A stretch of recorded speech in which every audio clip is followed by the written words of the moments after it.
Guys, I regret to inform you that shipping culture is making a comeback in full swing at the moment. It has resurrected from the Tumblr era of the 2000s or early 2010s. And I have evidence for why this is happening, multiple cultural flashpoints in just the last week or two. First of which is centered around a couple of YouTubers who you may or may not have heard of before. They're named Dan and Phil. And I watched them when I was a kid. I stopped after a while because I kind of just grew out of their content. But they were this comedic duo, and they were sort of part of that golden era of YouTube fame.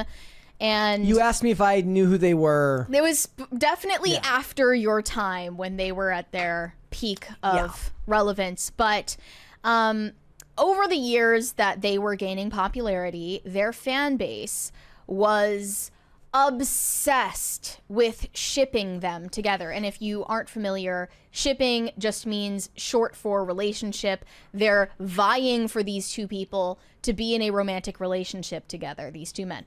And eventually, in 2019, they both individually did come out as gay, but they did not say that they were in a relationship together. Oh, and that changed just last week when they made a video finally revealing the truth, which is that they are in a relationship. There's a 20 there. Retro Hero said, FYI, it was a dig at the icky frog pond. Tim is sexy. Oh. Okay. So it wasn't me Don't quit me saying that. Okay. Okay. Didn't expect that part. Could be anybody. It could be Tim Dillon. Once these YouTubers finally revealed this information that they are in a relationship, all of the shippers felt vindicated in what they had been doing for over a decade at that point. And what they were doing is repeatedly invading their privacy, doxing them, taking photos of them in public without their knowledge, going through their entire digital footprint, scouring for evidence, and they are obsessed with it. And this is something that really stemmed from a shipping culture around fictional characters that was then extended to real people. And that's really where I think it jumps the shark and becomes inappropriate and immoral, is when you start to invade on people's real lives and invade their privacy because you see them as a fictional character in a show that you watch, which is something they talked about in this video. They said, fan fiction, creative writing, look, that's fine mostly, but then it becomes, I wish they were really dating, or are they gay? And look, that's a valid question for people to have, but a line gets crossed when that turns into, let's find out. It's weird because it's almost as if people are no longer interested in the real you. It was kind of disheartening when you put so much effort into a video and then all the comments were, OMG, they touched. They were enough for it to become too loud to ignore, and multiple times I spoke up about it. And for the most toxic people, it just made them hate me because me trying to deny it was getting in the way of their fun. They wanted nothing more than for fan to be real, and me saying no meant that it was like I was an evil showrunner from keeping the gay storyline that they wanted. Except I'm not the writer of a show, or of the Dan show. I am literally Dan.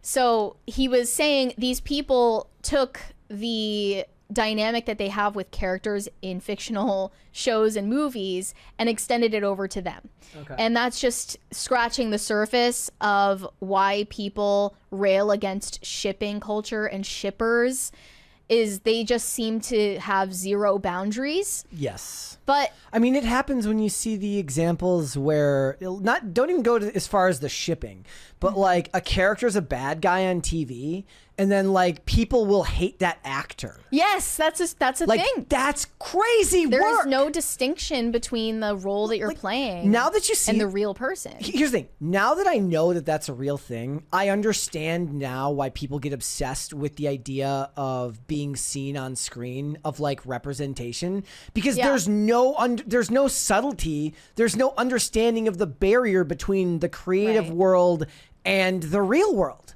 That's insane. Well, now I just learned there is no barrier between multiple fictional worlds. I realized there is a new term called crack ship. And if you call something a crack ship, that means you're shipping two characters that exist in entirely unrelated fictional universes. And the most popular crack ship at the moment, which I have not been able to escape on my algorithm, is Regina George from Mean Girls and Roderick Heffley from Diary of a Wimpy Kid. I cannot escape this content on my feed.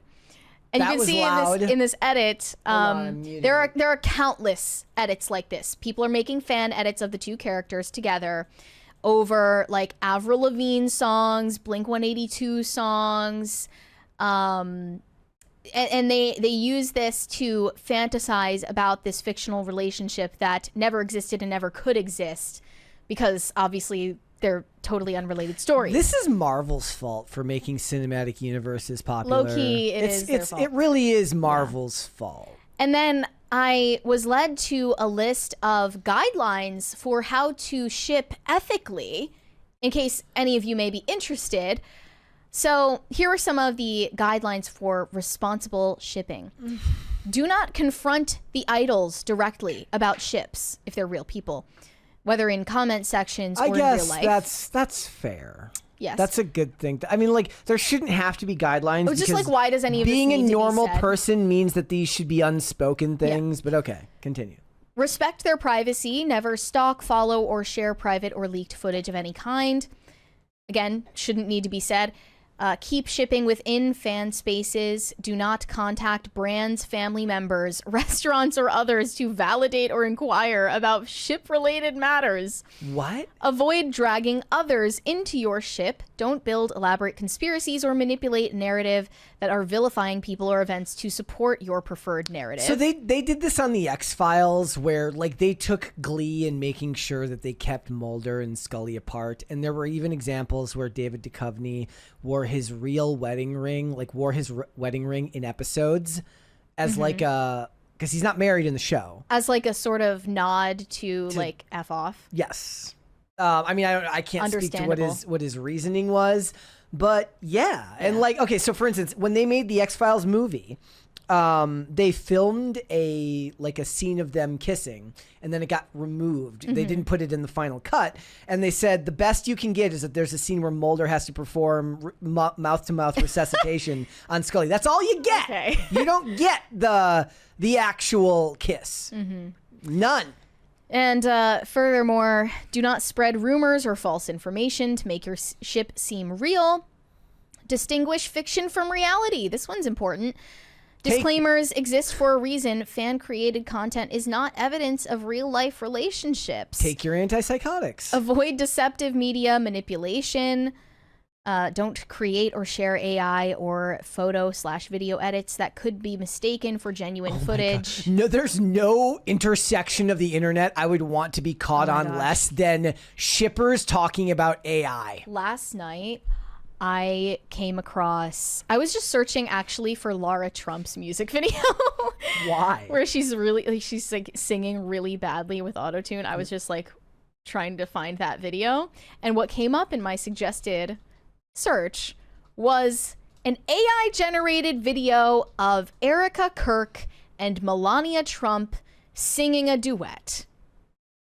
Why?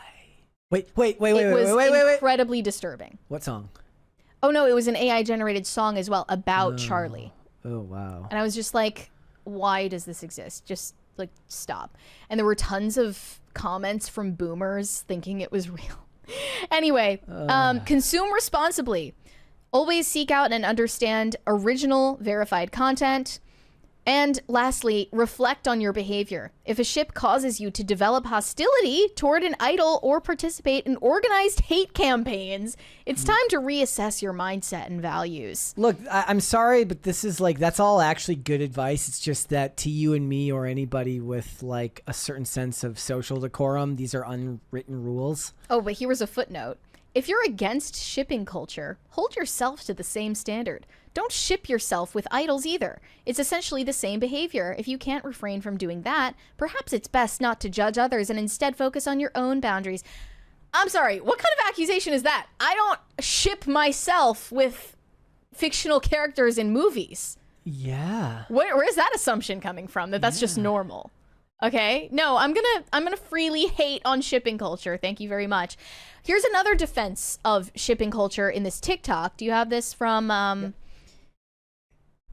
This one here? This is a TikToker claiming that if you're against shipping culture, you're actually headed down an alt-right pipeline. If you can distinguish the real world from fictional written characters, you are alt-right. Here we go. I fear TikTok may crucify me for this one, but I, for one, am more than a little concerned about the anti-shipper rhetoric to alt-right radicalization pipeline in fandom spaces. Like my brothers in Christ, you sound like fucking moms for liberty. Oh my god. So I guess they're conflating being against shipping with right-wing or Christian purity culture. I don't know. We're kind of just saying that you need to be a normal human being and not disrespect actual people and treat them like they're fictional. I guess it's just, I've just come to accept that I've never been part of any fandom. Ever. For as much as I talk about these shows and movies that I love, it's an entirely solitary experience. I don't know. Why does it have to be worded that way? Like, you can be a fan of whatever you want. Why does that mean that you're in a community? I don't want to be in a community. I don't want to be associated with a whole community of people. And I'll admit, I ran like a fan account for like bands that I liked when I was like 13. Then I grew up. It took like maybe a year, and I was like, okay, I'm not really interested in this anymore. But most of these people don't grow out of that phase. And now Hollywood would be damned if they didn't take up the opportunity to make money off of toxic fandom culture and shipping culture, which they're evidently doing at Lionsgate. They have already hired professional TikTok fan editors in order to market their movies, both the old ones that came out maybe decades ago and the new ones that they're trying to promote that come to theaters. Yeah, here's I can't play the music. This is wild. This is from Ballerina. They're hiring like 15-year-olds to edit this shit. Here's the thing. It's crazy. I'm not inherently against the idea of the studios doing this. No, I'm not against it either. I'm against it when it comes to the shipping aspect. So it kind of goes in the same vein as whenever they costume these superheroes and the costumes look bad, they inevitably compare it to some cosplayer who does infinitely better with no money. And they're like, why is this cosplayer on a shoestring budget able to create a comic book accurate version of this character, and you in the studio with your millions of dollars and your infinite wisdom are not? Because genuine fans pay attention to details. So when you make videos like this, first of all, what it does is it bypasses the rigid structure of creativity, meaning like, okay, so Ballerina was marketed a specific way. It had a certain tone. It had a certain music style. It had that Amy Lee music video. My goodness. But the point is it runs the risk of feeling one-dimensional because it's got a certain creative through line, because that's how you get a movie made. It has to have a unified idea. But not everybody who consumes media necessarily then, regurgitates it to the world in the same vein, which is why you see fan edits of characters in movies with like trap beat songs and things like that. It still gets people interested in characters, but it's just outside of the structure, the very, very rigid structure of the way movies are promoted in Hollywood. And let's face it, Hollywood has waved the white flag to TikTok. It has waved the white flag to vertical video in many ways, shape, or form. So I actually think that this is probably a very, very smart marketing move, especially with the old franchises, where you can inject new excitement into old franchises by putting some type of Britney Spears work bitch over Katniss Everdeen shooting a bow and arrow. Yeah, well, they interviewed the head of digital marketing at Lionsgate in this Variety article, What if a movie trailer had filters and huge neon text and was set to a Dua Lipa song? What if it was made by a teenager in the Philippines or Brazil using pirated material? Yep. What if the plot of the film was entirely irrelevant? If you spent time on TikTok, odds are you've seen your fair share of fan edits, intricately crafted montages of film, TV, or other clips that are set to popular music. Some are like highlight reels, others are memes, and still others are fantasy-based interpretations of popular media that stray far from the tone or text of the source material. That's the point. Hence the shipping aspect. Take, for instance, hashtag #SidCarmi, a hashtag that offers hundreds of edits that project a romantic relationship between the two platonic main characters of the bear. That's, I think, where you go wrong. Yeah. There's nothing wrong with making a hype reel about John Wick or something like that. Yeah. But when it gets to Hollywood studios paying to create ship content, I feel like we've gone too far. Yeah, I agree. You know? But they did credit these fan edits with resurgence in the Twilight fandom. Absolutely. And the reason, part of the reason at least, why the Twilight movies were then brought back for theatrical release in theaters. Like, I believe that had a significant impact in getting Gen Z interested in that franchise. Lionsgate actually makes the most sense for this because one of the, and maybe it's just because it's the intersection of where my interests lie, but I used to see endless John Wick like aura farming reels. Yeah. That was a very, very popular It's free advertising. trend. Yeah. All right. Except when you start paying the editors, it's not free anymore. No. Well, yeah, but it costs less than some accredited editor. Yeah, definitely. Thanks for watching. Listen to full episodes of Pop Culture Crisis on Spotify. Keep up with us on social media and make sure you subscribe and ring that bell so you never miss the show. Bye, guys.